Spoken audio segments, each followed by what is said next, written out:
I have a special story for you tonight. We're going to do How the Grinch Stole Christmas. This is one of my favorites, and if you have this book at home, you can get it out and follow along with the pictures. Every Who down in Whoville liked Christmas a lot, but the Grinch, who lived just north of Whoville, did not. The Grinch hated Christmas, the whole Christmas season. Now, please don't ask why. No one quite knows the reason. It could be his head wasn't screwed on just right. It could be perhaps that his shoes were too tight.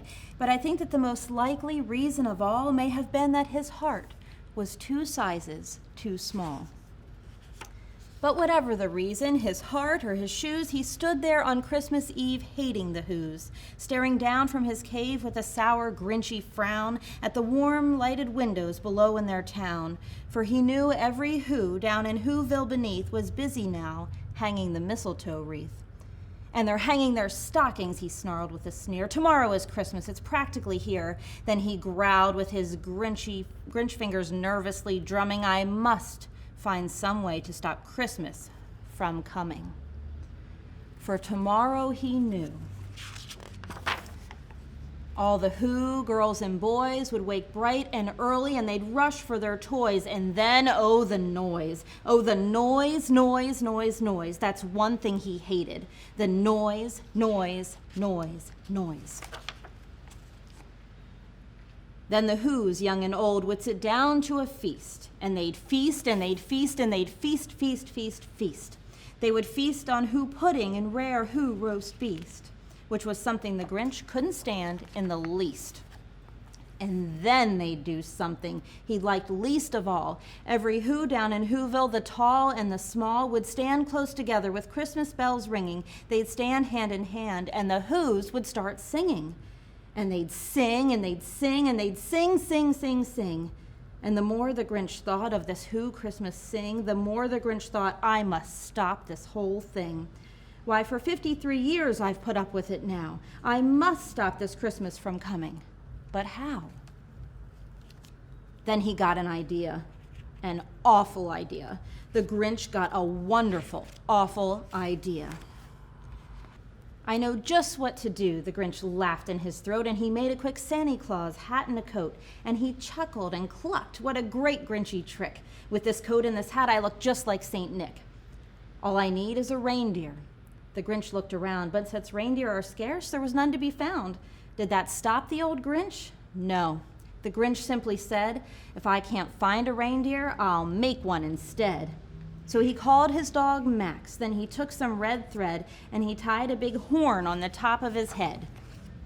Then he loaded some bags and some old empty sacks on a ramshackle sleigh and he hitched up old Max. Then the Grinch said, "Get up," and the sleigh started down toward the homes where the Whos lay a snooze in their town. All their windows were dark. Quiet snow filled the air. All the Whos were all dreaming sweet dreams without care. When he came to the first little house on the square, "This is stop number 1, the old Grinchy Claus hissed, and he climbed up the roof, empty bags in his fist. Then he slid down the chimney, a rather tight pinch, but if Santa could do it, then so could the Grinch.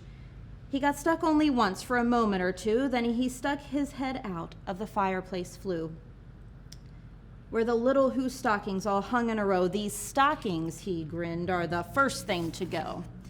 Then he slithered and slunk with a smile most unpleasant around the whole room, and he took every present.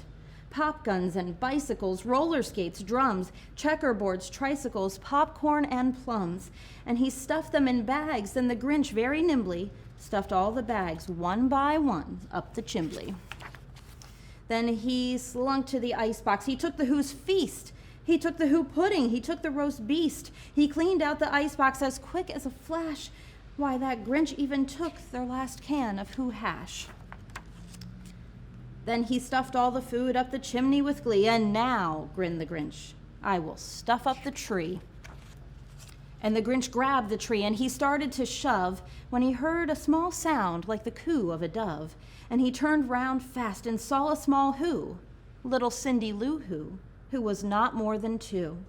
The Grinch had been caught by this tiny Who daughter who'd got out of bed for a cup of cold water.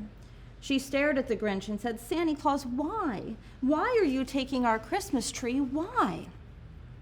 But you know that old Grinch was so smart and so slick, he thought up a lie and he thought it up quick. "Why, my sweet little tot," the fake Santa Claus lied.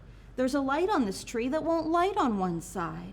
So I'm taking it home to my workshop, my dear. I'll fix it up there and I'll bring it back here." And this fib fooled the child, and he patted her head and he got her a drink and he sent her to bed. And when Cindy Lou Who went to bed with her cup, he went up the chimney and stuffed the tree up. The last thing he took was the log for their fire. And he went up the chimney himself, the old liar. On their walls he left nothing but hooks and some wire. And one speck of food that he left in the house was a crumb that was even too small for a mouse.